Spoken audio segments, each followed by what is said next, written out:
So welcome to the first in a series of three conversations with Salim Mansur, who is Professor Emeritus in Political Science at Western University, London, Ontario.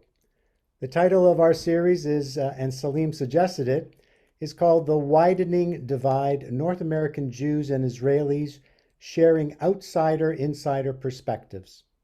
He has stepped up to be our outsider, so to speak. You and I are supposed to be the insiders. Salim is a Muslim Canadian born in Calcutta, India, who immigrated to Canada in the 70s. He studied political economy at the University of Toronto and he taught at Western until his retirement in 2019. I will introduce Salim more properly shortly. Before I do so, I'd like to thank specifically Carrie Katz and Karen Goldenberg, who many of you know from your decades-long study group, which, when I say that out loud, is quite a remarkable achievement in and of itself. Kudos to all of you for your resiliency and commitment to lifelong learning. It's truly admirable. This series is not officially a study group series, but I just wanted to give them a shout out. After all, I'm the moderator and I have the privilege, maybe I should have come up with a better word than privilege. It's a sticky word nowadays. So, yes, my name is David Schlanger, and I'll be your moderator, at least for tonight, because you never know how these things go. I hope I'm welcome back for the next two sessions without reservation.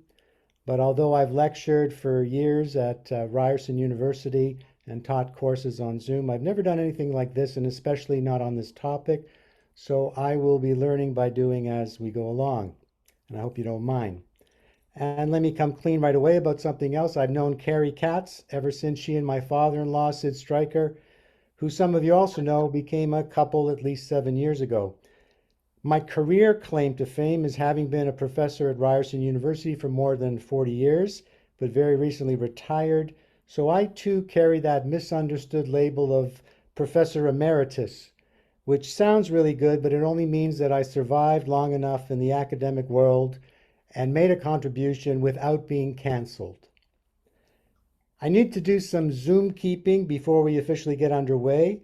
I'll make some opening remarks related to the topic, share a short video with you, after which Salim will speak for about 20 minutes. I might ask a follow-up question or two. He is hoping that afterwards that you will share your thoughts and pose your questions to stimulate some open and frank discussion. That's why Salim and I chose a meeting format rather than a webinar format for this evening. So as moderator, I'll try to move things along to maximize input. Please don't take it personally if I ask you to wrap it up or suggest that we put your question in a metaphorical parking lot to be revisited later, on our way home, so to speak, or come back to it at a later date. So to pose a question or comment, please use the chat box at the bottom of your screen or use the Zoom's raise your hand feature found in the reactions icon at the bottom of your screen also. Or wave your hand frantically and hopefully I will see you on the screen and try to establish an order that is as fair as I can make it. Even though what I'm about to say might be obvious to some, but there's always somebody that says, oh, I didn't know that. In viewing this, you can either do the gallery view or the speaker view. In gallery view, you'll see a grid of all the people here and you can scroll back and forth and see what they're eating. Or you can do a speaker view and you can basically see us up close. I prefer the gallery view, and that's the way we see everybody's expressions and reactions. I also try to ask you to keep your screens on mute. We do have a tech assistant, David Stamler from Vancouver, who might step in to help with certain aspects if we have some difficulty. I also noted that in the email that was sent to you with a link, it actually says send questions into a particular address. That was an oversight. So if you did send in questions, please send your questions in today live to us. And the final note is that we did send you 3 articles for you to read about the Abraham Accords. If you had a chance to read them, great. If not, don't worry. Even though both Salim and I are educators, there will be no exam tonight. So here we go. Most of you know Irwin Cotler, former Minister of Justice and Attorney General in Canada from 2003 to 2006. and more recently, one of the authors of IRA, the International Holocaust Remembrance Alliance that defined anti-Semitism. The last time I heard him speak, he was asked what he's always asked, how do we improve the plight of Jews and Israel? One of the things he said was, we need allies. We need non-Jewish allies. Well, Salim Mansur is one of those allies. Salim has been a long-standing friend of the Jewish community in North America. He's visited Israel, spoken and written widely on the politics in the Middle East, Canada, the United States, and Asia. One of his articles is entitled, Jordan is Palestine. We didn't send you that one. I had the pleasure of getting to know Salim as we discussed the topics we wanted to use as springboards for discussion. The more I dialogued with Salim, the more I became a fan. I learned a lot from him and was fascinated by his views on Israel and Jews, with whom, as he expressed to me, he considers a sense of oneness with his Jewish brethren. I find him to be not only a man of great knowledge and intellect, but a man of integrity and courage. Salim's courage has cost him dearly within the Muslim community at large and within his local community in London, where he tells me 50,000 Muslim Canadians now reside. Salim's no longer able to participate as much as he would like to at the two mosques in the London area because of his expressed views about Islam, Islamism, and the State of Israel. Salim is truly a man of conviction. So he welcomed this opportunity to share his views as the outsider looking in on what he saw as a widening divide between North America Jews and Israelis. He will go into that more deeply throughout the series. Tonight's topic uses the Abraham Accords as the springboard for discussion to delve into how this divide seems to be affecting Israelis and North American Jews with differing intensities and sensibilities. Now, the word pandemic is well known to the world now due to COVID. A new word is entering our vernacular that is supposed to make us feel better: endemic. In other words, living with COVID on a regular basis, but with less fear. We as Jews, unfortunately, throughout our history, are very familiar with the words pandemic and endemic. Jew hatred and anti-Semitism are endemic, unfortunately, in our history, ready to rear its ugly head with new variants of pandemics. The experience of Hanukkah, the experience of Purim, the Romans, the Crusades, expulsions, blood libel, pogroms, Holocaust, Israel's existential wars, 47, 48, 56, 67, 73, intifadas, Hezbollah, Hamas, Iran, UNRWA, apartheid week on campus, which I know about, BDS on campus, and most recently, the Gaza May 2021 war, withstanding more than 4,000 Hamas rockets. So, probably like many of you, I was dumbfounded to read, watch, and learn about the Abraham Accords that were announced in August 2020. Talk about the potential of non-Jewish allies. Arab Muslim countries normalizing relationships with Israel. How could this be? Didn't normal relations translate into Zionism equals racism? Wasn't the destruction of the State of Israel the normal Muslim Arab view? Didn't President Anwar Sadat of Egypt lose his life because he dared to make peace with Israel? How on earth did these four countries, the United Arab Emirates, Bahrain, Sudan, and Morocco, dare to open up trade with Israel that has already surpassed $1 billion? There are minyanim for prayers and Orthodox weddings in the UAE. The first Israeli baby was born in Dubai a few months ago. The UAE is the first Arab Muslim country not to require a visa from Israel. There are Arab Muslims actually learning Hebrew. Are we dreaming? Let's just watch for 4 minutes this video that just happened 2 days ago. Private discussion lasted some 2 hours, with the president's office describing them as warm and cordial. In public statements, MBZ thanked Herzog for Israel's condemnation of the recent Houthi attacks on his nation. while Israel's president called for more nations to join the Abraham Accords.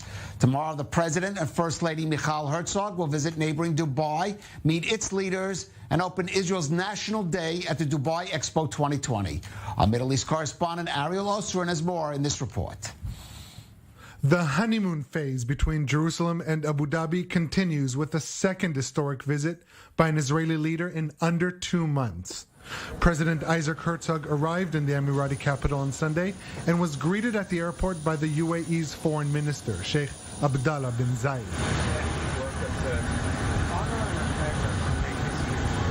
The momentous atmosphere was felt even in the cockpit.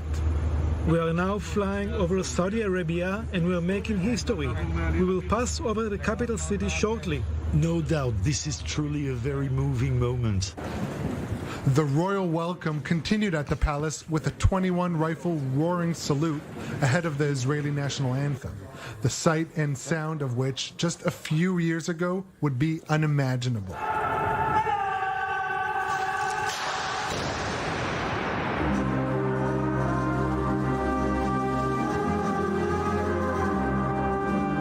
President Herzog then met with Abu Dhabi's Crown Prince, Sheikh Mohammed bin Zayed Al Nahyan, in what the president's office described as a warm and cordial meeting that lasted over 2 hours. It comes 16 months following the signing of the Abraham Accords that saw the normalization of ties between Israel, the UAE, and Bahrain. Thank you very much, Your Highness. It's a very moving moment for me and my people. The people of Israel, who are so moved and excited to continue and develop the peaceful coexistence and our peace agreement between the two nations, the Emiratis and the Israelis. The visit also comes at a time of rising tensions in the Gulf following twin attacks on Abu Dhabi by Yemen's Houthi rebels, the first ever on Emirati soil. I will say, as I told you in our conversation, we support completely your security requirements, and we condemn in all form and way and language any attack on your sovereignty by terrorist groups. I would like to thank you for your stance regarding the recent terrorist attacks on civilian facilities in the UAE. It is a stance that demonstrates our common view to the threats to regional stability and peace, particularly those posed by militias and terrorist forces. During his 2-day trip, Herzog is expected to meet with the small local Jewish community and will visit the Dubai Expo 2020, including the Israeli pavilion. This is despite the latest threats by the Iranian-backed Houthis to strike the fair. Meanwhile, nuclear talks in Vienna between Iran and world powers paused on Friday, despite European officials saying negotiations had approached the final stage. But in Abu Dhabi, the shared enmity of Iran appears to be further deepening the newly established relations with Israel. We are here together to find ways and means to bring full and utmost security to people who seek peace in the region. Thank you very much. Thank you.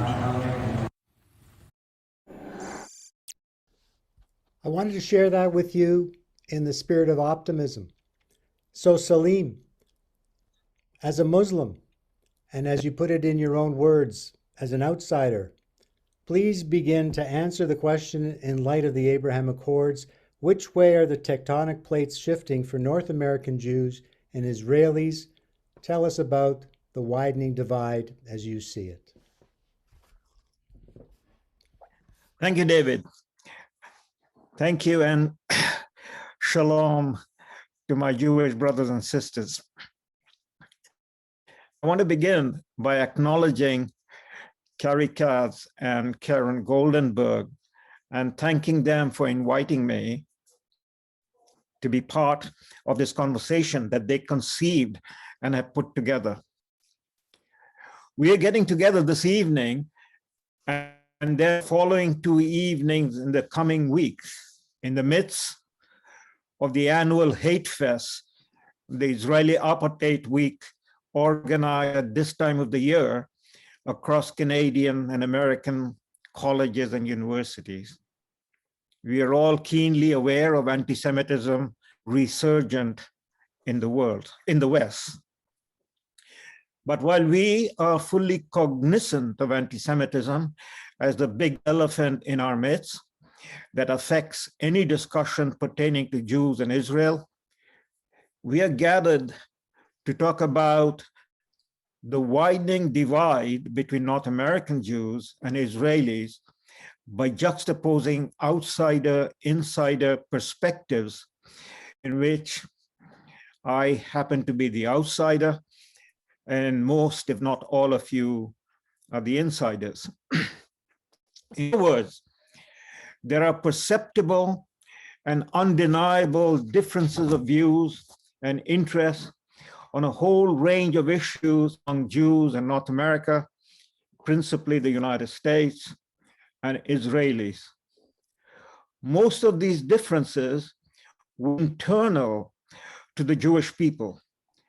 Differences such as on matters of how Judaism is observed and practiced, and the effects of such differences for Jews residing outside of Israel and those who are Israelis. Take the issue of anti-Semitism and the BDS movement.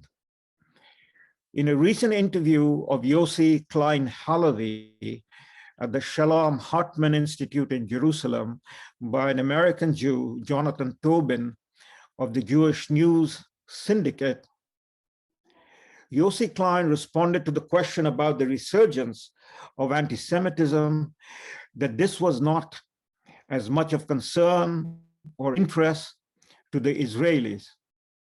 Instead, Israelis are focused more and more concerned about development in the region and how Israel will need to navigate through the challenges on hand and those such as the looming threat of a nuclear-armed Iran on the horizon. Other Israelis have also similarly spoken and written about their priorities in terms of national interests, in contrast to issues and politics that drive North American Jews. The widening divide, therefore, is between what has now emerged and can be distinctly observed and studied. There are now two centers clearly demarcated in terms of world Jewry, and the respective views in these two centers are increasingly less congruent and more divergent when seen by non-Jews as outsiders. More than 90% of Jews live either in Israel or the United States. The Israeli view is representative of a people engaged in thinking about themselves in terms of their national interests.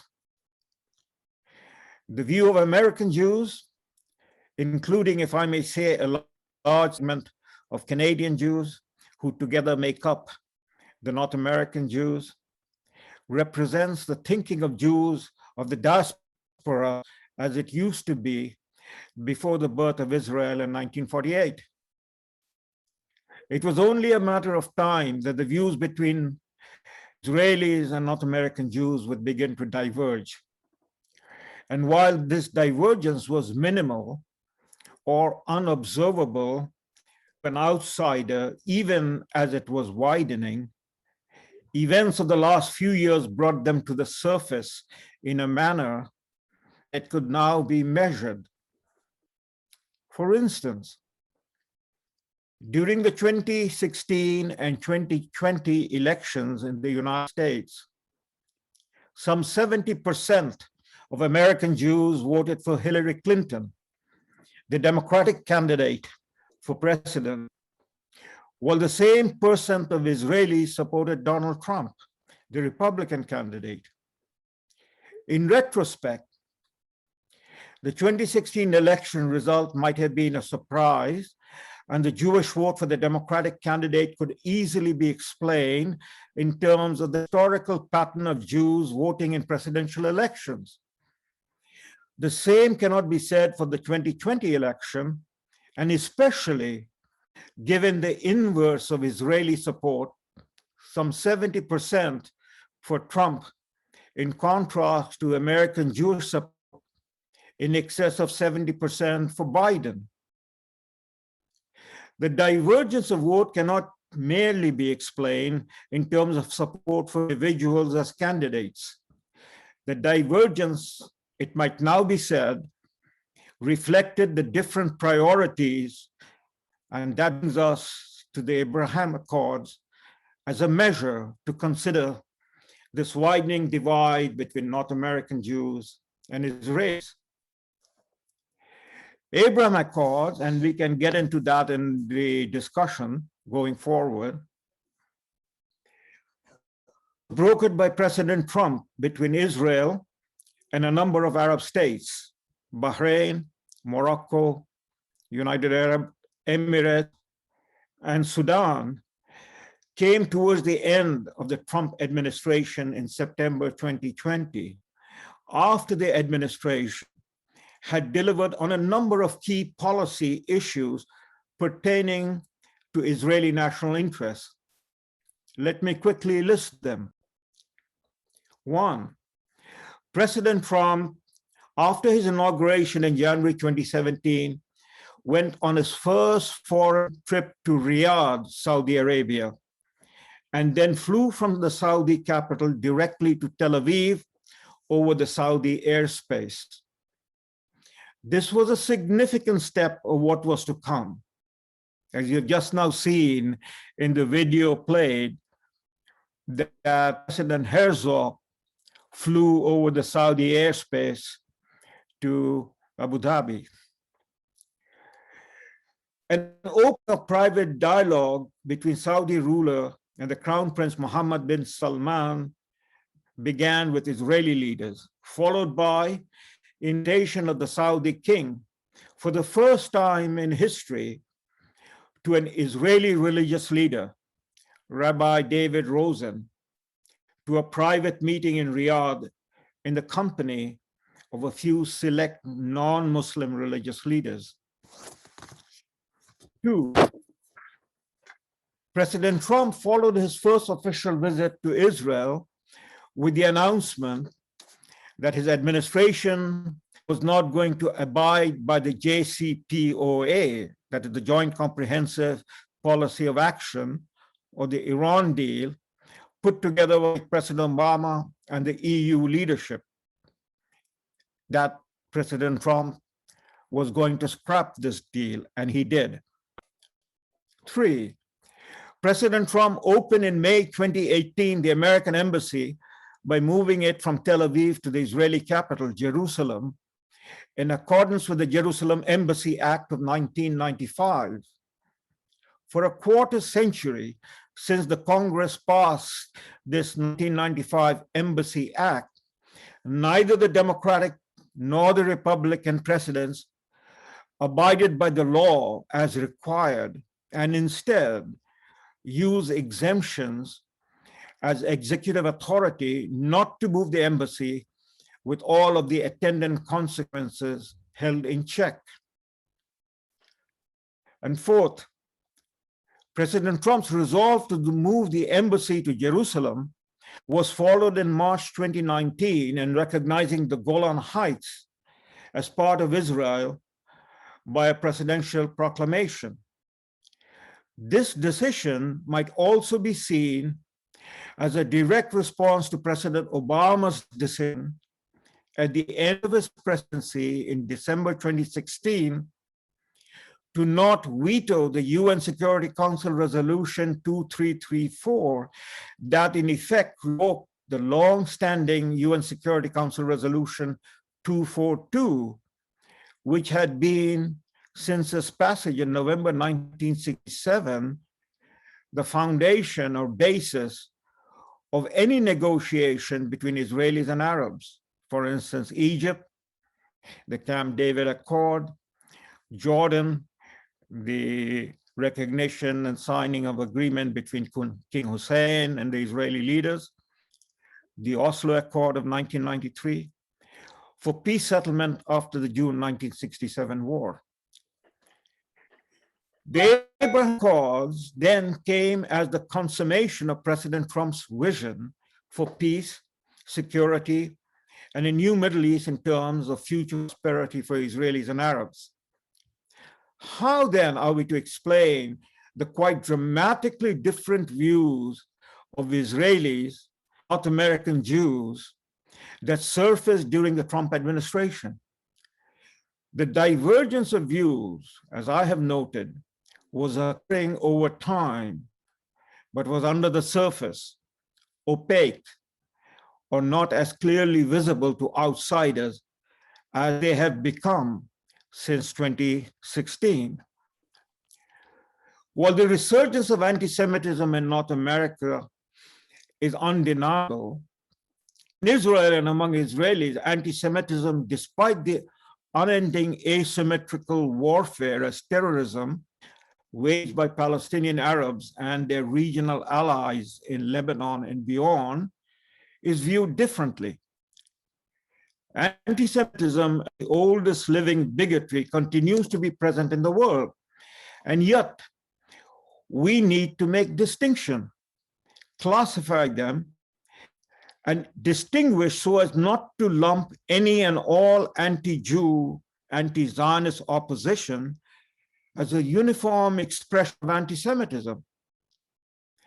If we do, then all doors of Jewish engagement with the non-Jewish world closes. So here I want to suggest that at a minimum, anti-Semitism can be distinguished as two types. One type being irrational hatred of Jews and scapegoating Jews for any problem people are faced with, and that there can be no or very little engagement of any sort with this type of anti-Semitism. The classical example of which being the anti-Semitism of the Nazis in the last century, and that of the contemporary Iranian religious leadership. And the second type being an expression of anti-Semitism that is driven by rational opposition to the political agenda or interests of Jews in terms of Zionism and the Jewish project of statehood for Israel.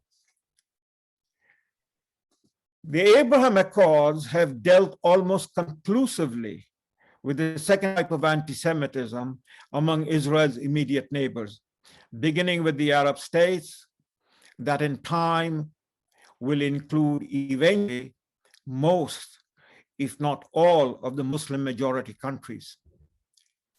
How did this happen?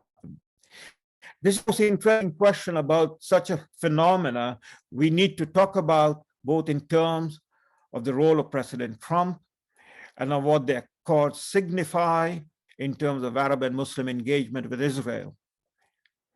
Secondly, what the Abraham Accords have revealed is the widening divide between North American Jews and Israelis, and how each respectively see their priorities and pursue their interests. The Israelis are driven by the politics of national interests. And Abraham Accords, along with those other decisions of President Trump, that secured and advanced Israeli interests, explain Israeli views. But how do we explain American Jews voting in such numbers for the Democratic Party that, for instance, was responsible for the Iran deal and is now once again, as President Biden, read that deal? Or for a party that openly embraces within its ranks and in elected position members openly hostile to Israel and embracing or supportive of those who are undeniably anti-Semitic in the political activism. In other words, North American Jews, by the voting records, remain supportive of political parties in the US and in Canada who have displayed their willingness to make either common cause with the anti-Semites or not disengage with them. In the interview Tobin did with Yossi Klein Halevi, Yossi made the point that what is most worrying to him, and many like him in Israel, is the sense that support for Zionism, hence Israel, is on the wane among Jews in North America. This declining support for the Zionist project, that would be Israel, warts and all, as it would be for any such project, is of much greater consequence, I believe, in what is and will likely be pushing the widening divide between American Jews and Israel. I look forward to your comments and questions and hope to engage with you. Well, thank you very much, Salim. Lots of food for thought. I'm going to open up with one particular question, and that is, do the Abraham Accords survive no matter who's in the White House? A very interesting question. We will see. This is the first year that we are gone through the Biden presidency. There has been no indication that the Biden presidency or Biden administration is out to rip up the Abraham Accord. But what is interesting to note is that as the Biden administration reboots the Iran deal, how will the Iran deal rebooted interfere and intersect with the Abraham Accords, not only within the Middle East, but beyond the Middle East? And another question before I open it up, just because you've spoken about President Trump, the American Jewry. Do the Canadian Jewry reflect the same kind of split within our own political landscape compared to Israel?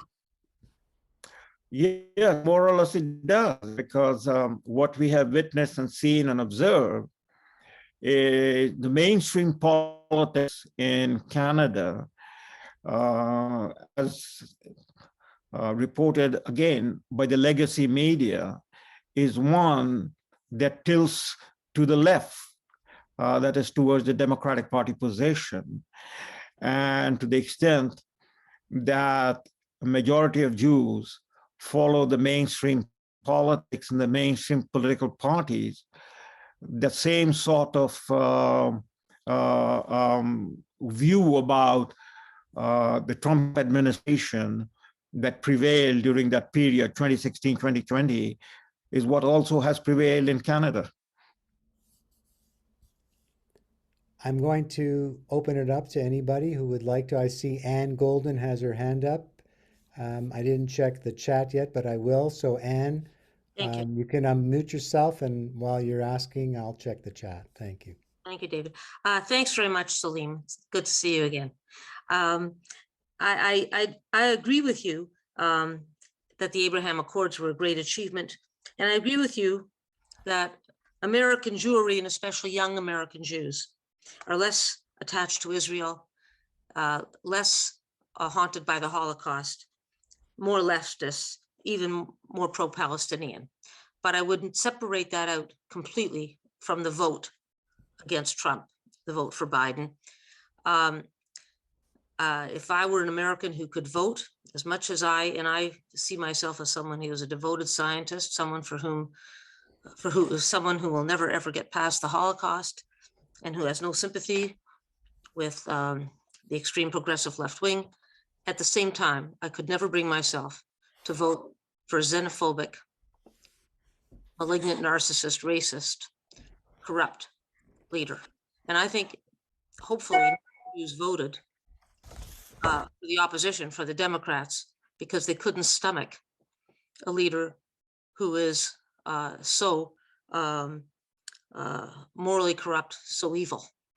And I would not therefore link those 2 points. I think that Trump's importance to Israel has been overstated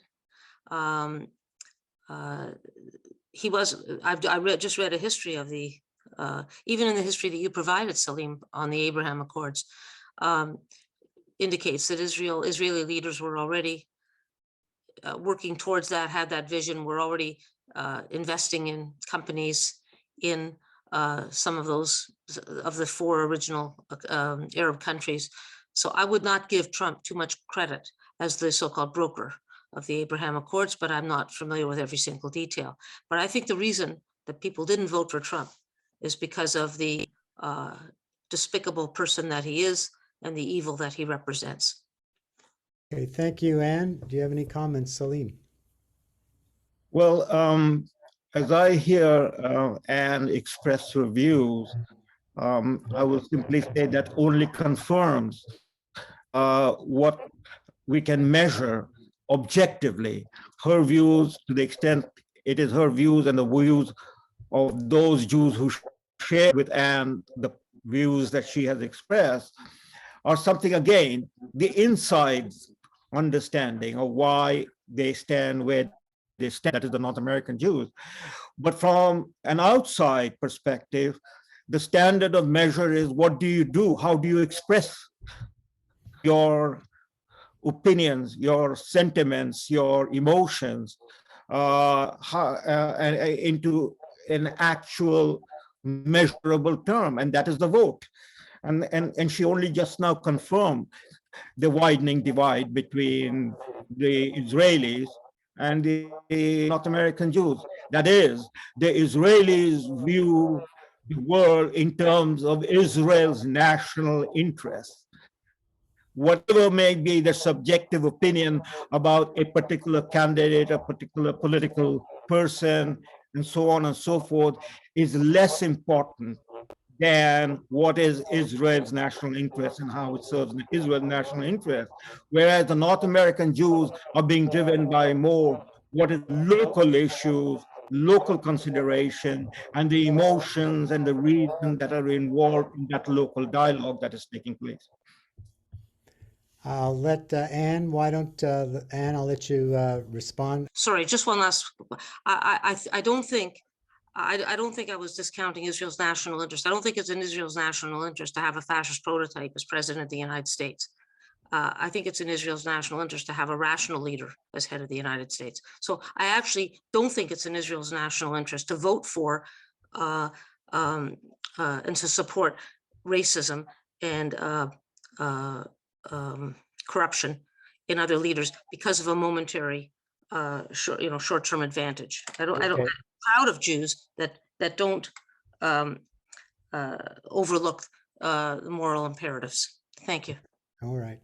We'll move on to Karen. Thank you very much, Salim and Anne.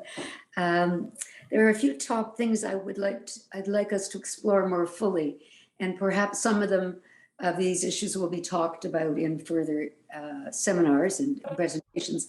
But we're living in a world of divides. It seems much more so than ever. And all of the news, as I see it, is, us and them and all the different polarized positions. And so this is another. But will you be talking more in more detail about the implications of the North American, the diaspora views and the Israeli views and that divide, and what impact it will have on Israel and on our children and us today? Yeah, a good question. I mean, what as I look at it from the outside perspective, what I see increasingly that will drive Israel, is driving Israel, is confidence that the Israelis are not people in exile, in diaspora. They are back in this is their home, this is their state. And now together, they have a responsibility as citizens of that state to advance the interests of the state in the best possible way for their own security, for their own prosperity, and a future with others in the region. So if I may take a couple of minutes and say how this has come about, and I think this is very important to understand, is in the first half century or more of Israeli independence, since Israeli independence, 1948, the situation that the Israelis were dealing with was the questions in the mind of Israel's enemies, and I define them as rational opponents of Zionism or anti-Semitism, whatever way you want to look at it, but they are rational. They saw that this state might not last, that they will be able to overrun it, defeat it. And as you know from your own history, or the history of Israel, since its declaration of independence in 1948 through till the late 1990s, Israel was engaged in warfare with other Arab states, starting with Egypt, and then the states around it. 4 major wars were fought. And of course, asymmetrical warfare continues. But the cumulative effect of these warfare in the minds of the Arabs, particularly the leadership, is that Israel is not going to go away. Israel is a permanent feature and going to be the permanent feature. Israel has, that is, the Jews have established themselves as Israelis, have come back to their home, and we now have to deal with them. This took time. It took time, first of all, with Egypt. And when Sadat went to Egypt, remember, Sadat was president of the largest Arab state that engaged in warfare with Israel right from the beginning. And as the president of the largest Arab Muslim state, when Sadat went to Israel in 1979, that was seen as an exceptional move, not only by the rest of the world, but by the Arabs and others, that this is not going to last, But it not only lasted, Israel prevailed, and the gradual shift, I don't have the time to go into all the detail. The point here is that the gradual shift took place, that we have to engage with the Arabs.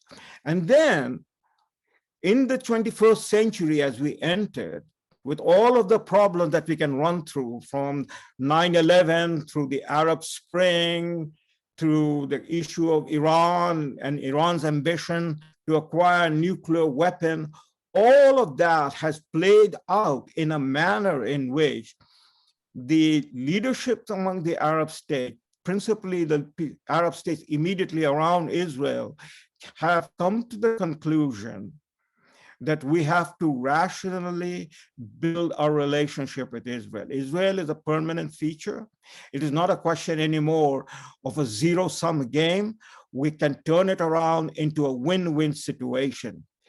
This was a historical development that took place, but it also needed, on the side of a great power, in this case, United States, to recognize the shifts that had taken place. And that is where I would indicate that all the credit goes to President Trump. He sensed as an outsider, not from an insider, that is the Washington establishment, that a whole new possibility existed and that he can deliver what he did deliver. And to quickly wrap it up, I'll give you one example of how much, not only the Abraham Accord, but the 4 years in which the shifts have taken place. What Michael Oran, the Israeli ambassador in Washington during the Obama administration, talks about, that is, an entire paradigm shift has taken place as a result of Abraham Accord and all the other steps that President Trump took. And the example that I want to give you is the move of the American embassy from Tel Aviv to Jerusalem. From 1995 to 2018, that's a quarter century, 4+ American administration 6+ American administration, Clinton, Bush, Obama. Their argument was that we have to pay attention to the Arab street, that a move like this, moving the embassy, is going to enrage the Arab street. It is going to enrage the Arab population. It is going to bring about further conflict. Indeed, the very opposite happened. The Arab streets were asleep. In fact, the people who celebrated were not the people that the Obama administration, the Clinton administration, the Bush administration were paying any attention to. That there is a very strong awakening that has taken place in the Arab and Muslim world. And that is the awakening of an Arab Muslim recognition and relationship with Israel that is needed for the Arab and Muslim world to turn the page from this terribly draining confrontation into a win-win situation. Let's bow over to Bob Pressner, who sent a question in. I've got Sydney Goldenberg, but we're going to start with Bob Pressner. Are you there, Bob? You wrote a question. You said you have a question. There you are. Okay. A question for Salim. The Sudan, Morocco, Oman, Bahrain, Jordan, they joined the Accords. What are the odds that two of the largest Arab countries, Saudi Arabia and Egypt, will ever join the Accords? Is that just far-fetched? Is that dreaming? Or is that a possibility? Is it in the works? Is it being hinted in back rooms? What is your thought on that? My reading of the situation of the Abraham Accord being joined by Saudi Arabia was one that was going to happen, was only a matter of internal Saudi discussions that was already at play. And if Trump had gone into his second term, we would have already seen by now the Saudi on board with it, with this accord.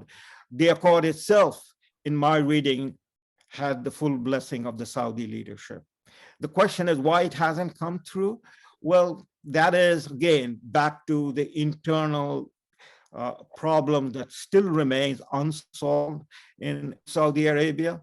That is, the religious institution in Saudi Arabia still remain heavily invested with the long-term relationship with the Muslim Brotherhood and the Muslim Brotherhood ideology, that is the Salafi movement. And the Saudi rulers are trying to slowly move out of that relationship. And that has its own dynamics and its own problem. But the long and the short of it is, yes, once Saudi Arabia fully normalizes its relationship with Israel, and you can see the signs are all there. It's simply a matter of pulling it all together. And that is where you need the midwife. And Trump had proven to be a midwife in a manner that the previous presidents have shied away from for all sorts of reasons.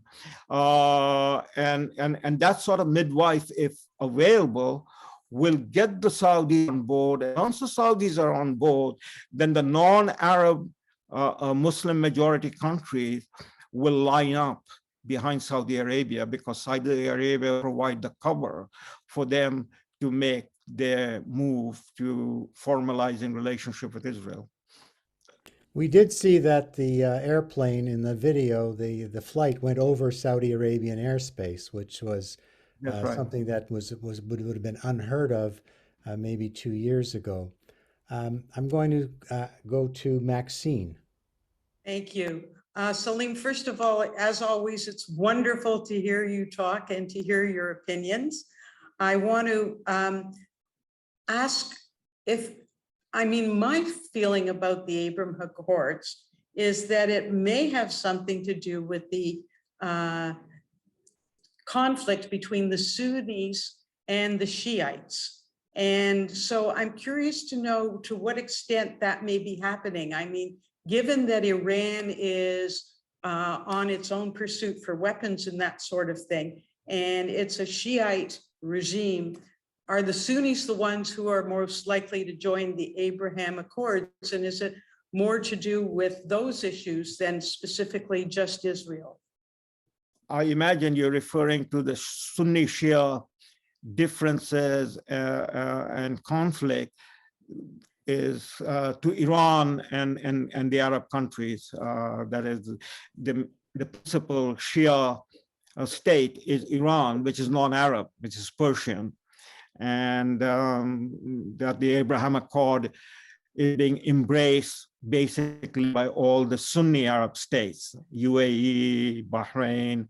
By the way, Bahrain is linked very deeply and embedded with Saudi Arabia. So again, in terms of Bob's question, Bahrain would not be signing the Abraham Accord if Saudi Arabia had not given the green light to Bahrain to sign it.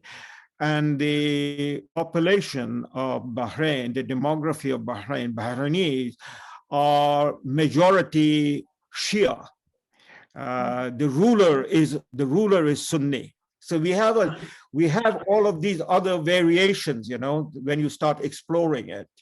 The Yemeni, a large section of Yemeni, they are Arabs, but they are Shia, and they're allied with Iran. So whereas Iraq, which is again an Arab country, the majority are Shia and the minority are Sunni. And one of the papers that I circulated, which I believe Carrie circulated, is from an Iraqi Sunni calling for Iraq to join the Abraham Accord. And why, if Iraq does not join the Abraham Accord soon, one would then be able to point finger at the pressures coming upon Iraq from Iran, which is a Shia country, you know, upon Iraq. So yes, that is part of the variation. But look, in the larger term, the Shia population in the Muslim world is around about 15%, 15%. And the Sunni population is 85%. Okay, so the Sunni population is overwhelming majority, you know, both among the Arabs and the non-Arabs. The non-Arabs are 4/5, that is 80% of the Muslim population, worldwide Muslim population. The largest Muslim country in the world are non-Arabs: Indonesia, Pakistan, India, Bangladesh, Turkey, you know, Nigeria. These are all non-Arab states, but they have population larger than any one Arab state. And yet it's the Arab leadership that is going to be critical in normalizing the relationship with Israel.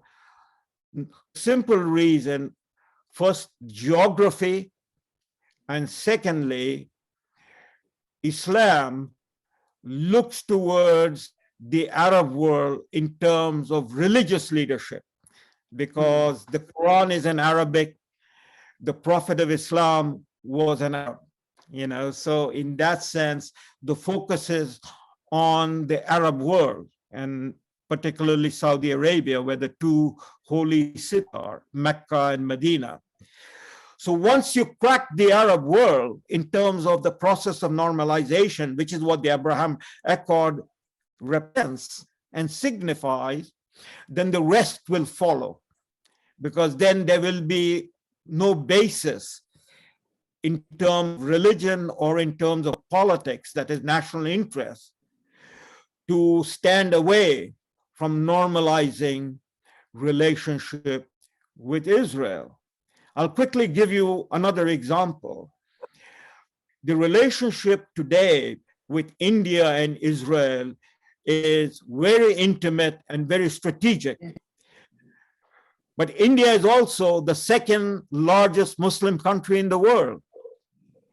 And the Indian Muslim leadership, which is not reported in the Western press and Western media, the Indian religious leadership are now in regular relationship with the Israeli religious and political leadership.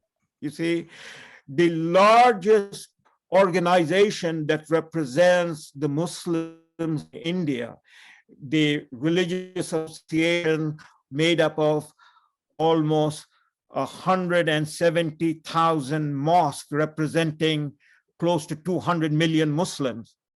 That leadership have made official trips on official invitation by the Israeli chief rabbi and prime minister to Jerusalem. Very few people know this, but that dialogue has only gone deeper and wider over the last few years. So the Abraham Accord is like dropping a big boulder in a pool, and the ripple effect is going to reach out and is reaching out wide beyond the immediate circle of the Arab-Israeli dynamics. So what you're saying, which I find to be very positive in nature, really has very little to do with Trump himself at this point. This is something that the Arab world is doing amongst itself. Well, that's the way an insider might try to explain it, given the differences of view that exist among the insiders. But if you talk to the Israelis, and me as an outsider, you needed a midwife. The question is, where was the midwife when Obama was the president? Where was the midwife when Bush was the president? Where was the midwife when Clinton was the president? And moreover, when Obama was the president, because Trump comes after Obama, Obama had moved away from the dynamics of Arab-Israeli issue, that is the fundamental issue of trying to unlock the crisis and unlock the conflict, into embracing Iran and pushing the Iran deal, which is an existential threat to Israel. Yes. So the question then to an outsider and to the Israeli Jews is, how is it the North American Jews are lining up to vote behind people like Obama and Hillary Clinton and Biden, who have provided support to Israel's existential enemy, Iran? I'd like to move to Sydney Goldenberg. Thank you. I just wanted to add my appreciation to Salim for your remarks. It's great to be back in touch with you, Salim, and to be hearing your illumination of these issues. And I just want to pick up from precisely where you left off, because one of the questions asked earlier was how well the Abraham Accords can continue to reverberate and be effective with the very different administrations in the United States. And I think the remarks you just made are very salient to that. And I just want to follow up on them, because it seems to me that, as you said, that Obama, well, he didn't really let go of the Israeli-Palestinian issue. He was pushing very hard to jam a two-state solution. In his own omniscient fashion, he thought he had the answer with a 1949 armistice lines, splitting Jerusalem, and all the rest of that stale model that has been dead in the waters for 20 years. He was trying to jam it down Israel's throat as much as he was working on the Iranian deal. But the trouble, as I see it now, and I'd like to hear your views on it, is that the Biden administration is really Obama's third term.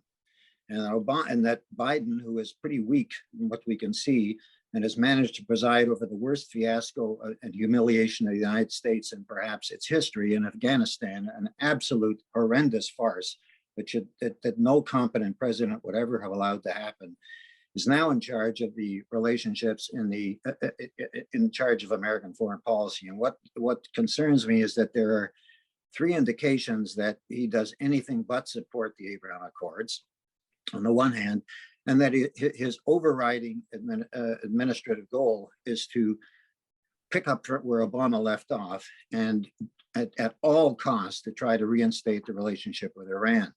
As far as the Abraham Accords are concerned, the indications of non-support are the three that I have in mind are that when Jen Psaki was asked early in the administration whether they would recognize or acknowledge or were of the view that Trump had accomplished something in the Middle East during his term, her answer was no. We don't think anything of significance was accomplished by Trump.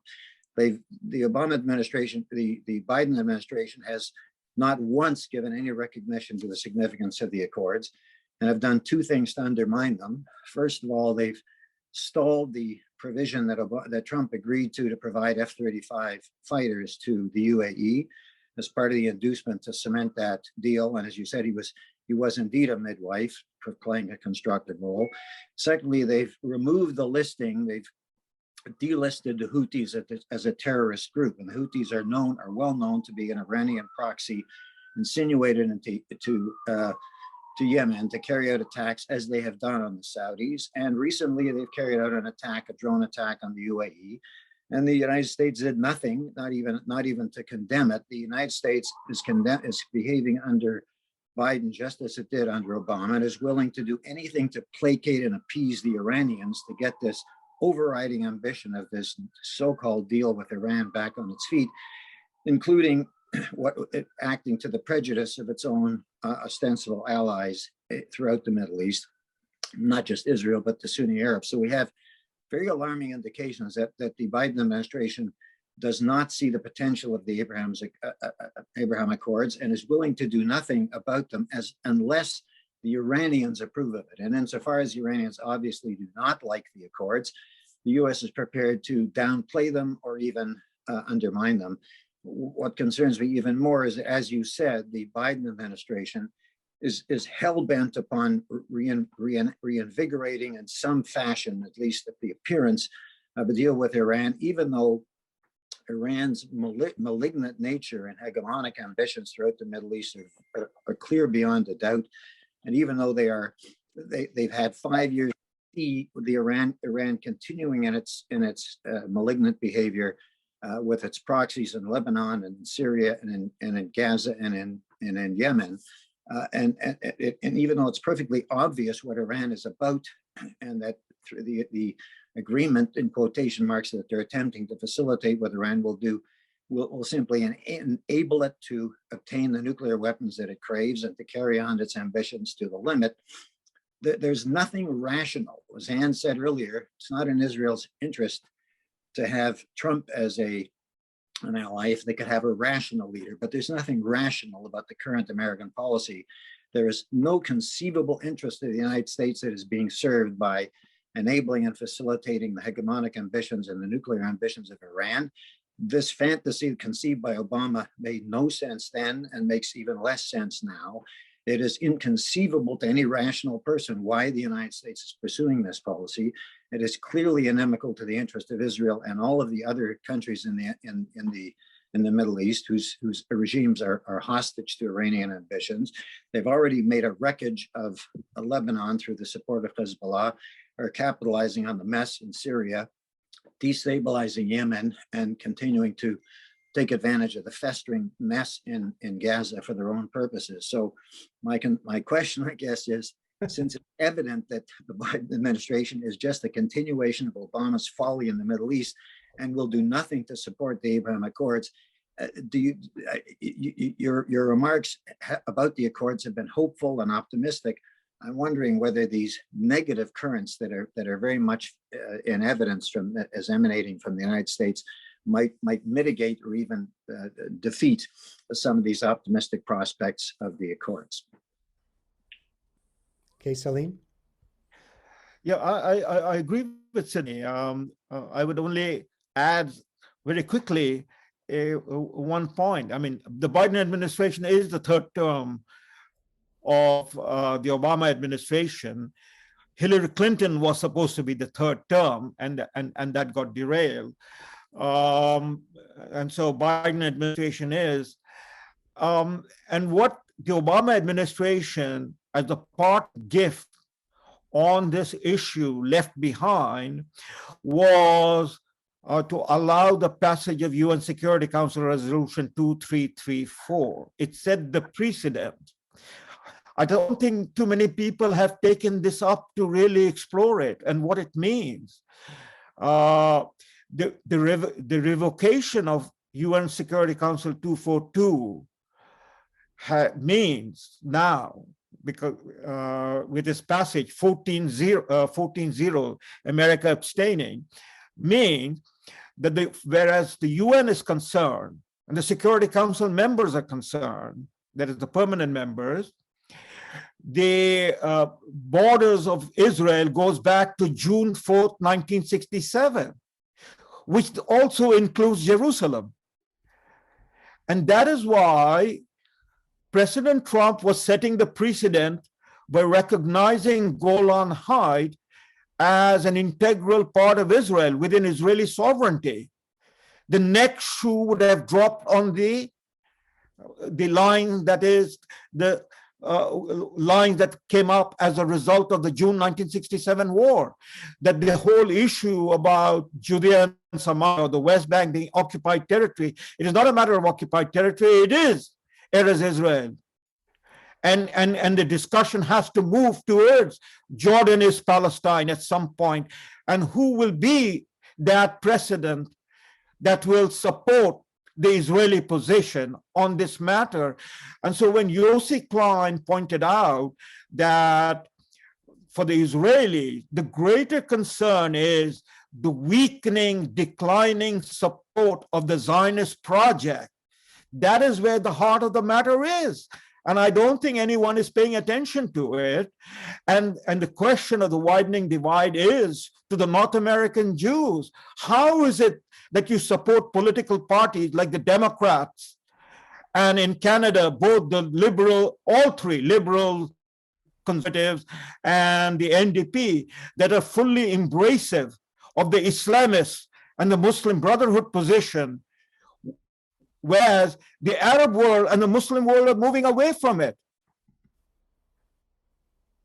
And I don't see anyone coming forward to talk about it. It all becomes a matter of sentiments and emotion when it comes to Trump administration, and not hard realities, which is what is where the rubber hits the road. Okay, thank you, Salim. This is speaking of emotion, becomes very, very emotional. I'm going to read a quote from actually Barbara Kay. Came across her article, and I really like this quote very much. She says, "Argue with the conviction that you are right. Listen with the assumption that you are wrong." Perhaps the visceral reaction to someone like Trump, as much as he's done for Israel, if he runs again in 2024, you will get the same Jewish contingent that are so anti-Trump that they won't switch their votes. Maybe the best case scenario, because I think the Republican Party as a party is more pro-Israel than the Democratic Party currently. And maybe if there was some other candidate, that might narrow the divide. I have two people in line, Paul Wolf and Goldie Steiner. The question that Paul poses, he says, Salim, would you please express your opinion regarding the influence of Iran's nuclear threat on the surrounding Arab states, not just Israel? Yeah. I mean, the threat from Iran, once Iran goes nuclear, is very much on Arab states, particularly Saudi Arabia will feel increasingly vulnerable in terms of not only being able to get its export out through the Persian Gulf region, if there is a quarrel between the Arabs and the Israelis, Arabs and the Iranians will be able to, given their nuclear, if they have the nuclear weapon, given the nuclear power, to shut down the Strait of Hormuz, for instance, and also if the push comes to shove in terms of the internal conflicts that is between Shias and Sunni, the conflict that is raging right now in Yemen, which is in some sense also a sectarian conflict.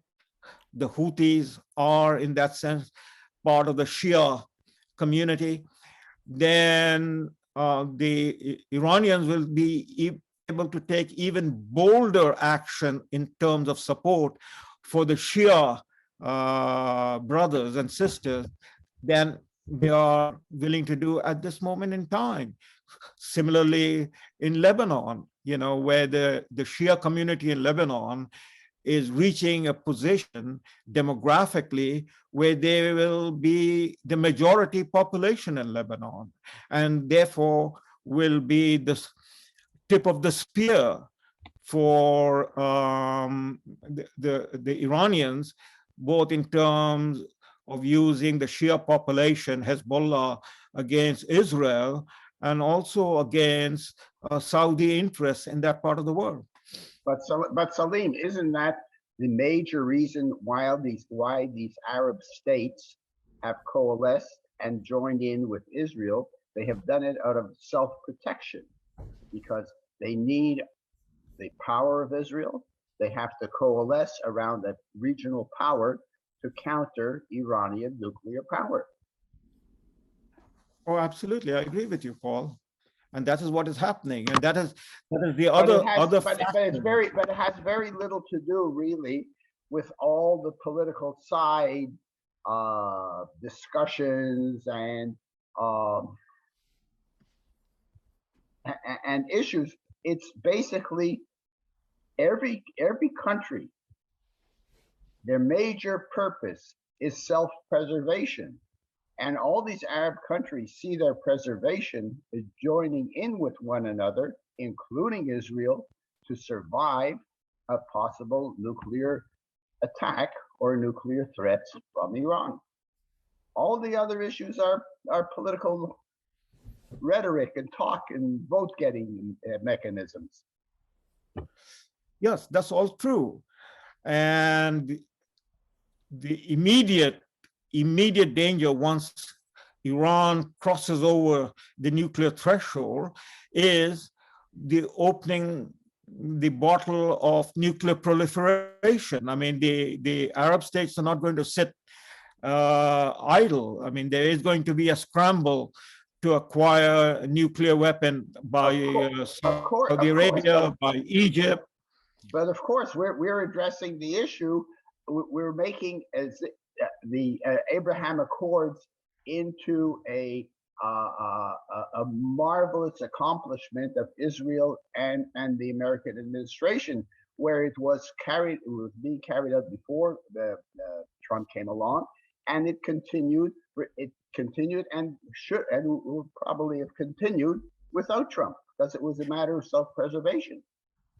So I think that's for you. I think Trump was playing to get votes. The same, he had no legitimate emotional, moral feeling to give Israel the Golan Heights or Jerusalem. It was a vote-getting mechanism to get him in power, keep him in power.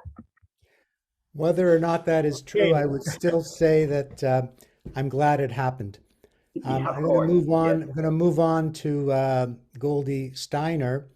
Goldie Steiner, as many of you know, is the founder of Canadian for Israel's Legal Rights, wonderful organizations honoring and celebrating Solomon's book, all about the Palestinian issues. And it's a great book. I recommend it to everybody. Goldie it's actually sort of piggybacking on what you just talked about. Maybe it's a hypothetical. If the Iran threat wasn't there anymore, let's say Israel does something, incredibly brave and daring, do you think the Abraham Accords would still have staying power? I think, hypothetically speaking, you'll never know, but are they strong enough to have nothing to do with Iran's abilities? Well, there are two assumptions here at play. One is that the Abraham Accord came by only because of Iran. And the other assumption is the Abraham Accord came by because of the changing internal dynamics within the Arab world,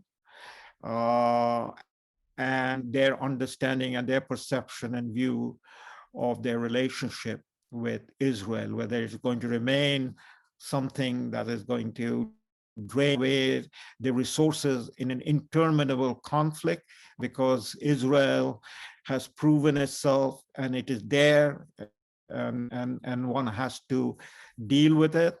As I said, the objective, rational approach.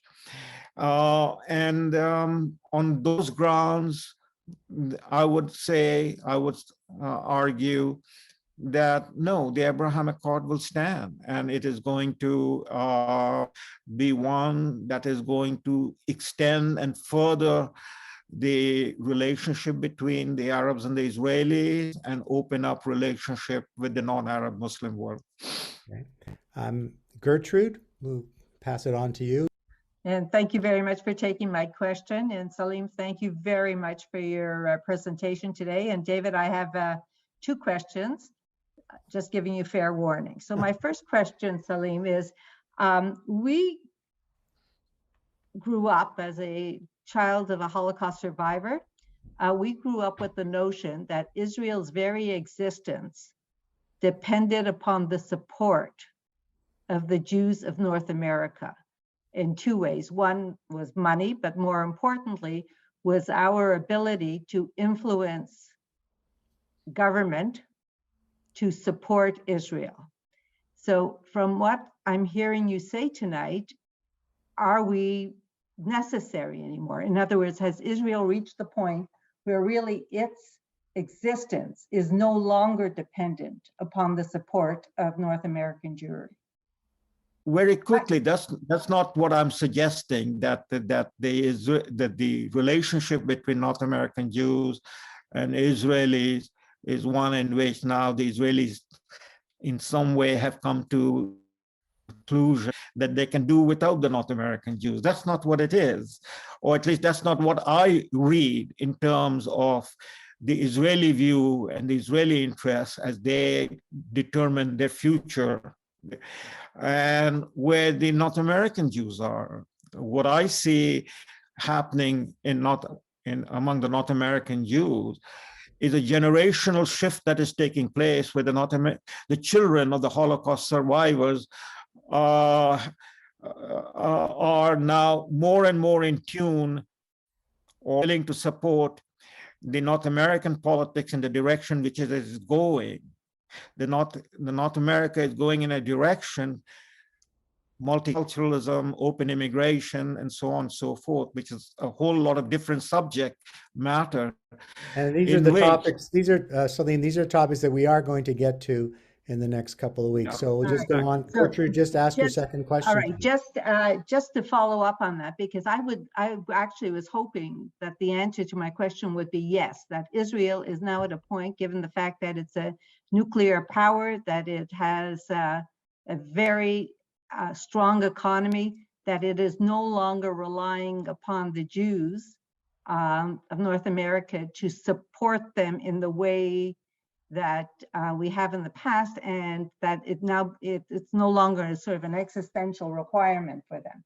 And the reason I say that is just going back to what Anne said, and also what Sydney said. The difficulty I think that we face as Jews in North America is that it's very difficult to support Trump when he has the Proud Boys and the Oath Keepers supporting him, who are clearly anti-Semitic.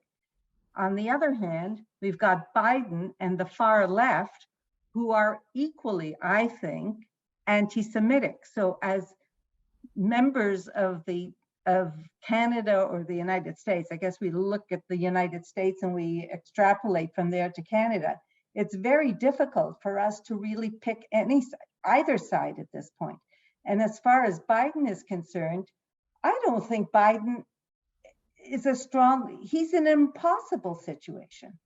He cannot get any legislation passed. He's got the far left who is controlling his agenda. And to look at Biden and say that Biden is strong and he's got a policy towards Israel, he can't. He doesn't have, even if he had a policy, he couldn't implement it because his government and the House and the Senate are so divided that whatever he would say, the Senate at this point would say the opposite. So we cannot look at the United States any longer as one country. It's two countries. And the question is, which half is going to rule at any given time? Well, I'm going to have to say, Gertrude, we're going to have to stay tuned for that eventuality. Sorry to go on. It's all right. It's all right. This is the idea, is to have a discussion. Salim, we only have a minute or so. I told you I would ask this. Is there some topic that we should have given more credence to or some more time to that we didn't? And what would that be so that we can parking lot it for the next two sessions? Anything come to mind that you would have liked to address? Well, ironically, it is Gertrude's comments or question that is, as we were anticipating, would lead on to the second and the third session, because that leads on to the question about the changing demography in North America and all that comes out of it, and so it unfolded the way it should. And because of the time, I'm just going to have to, first of all, thank you, Salim, very much for the time you've taken with us. I'd like to thank everybody here for participating and showing the interest.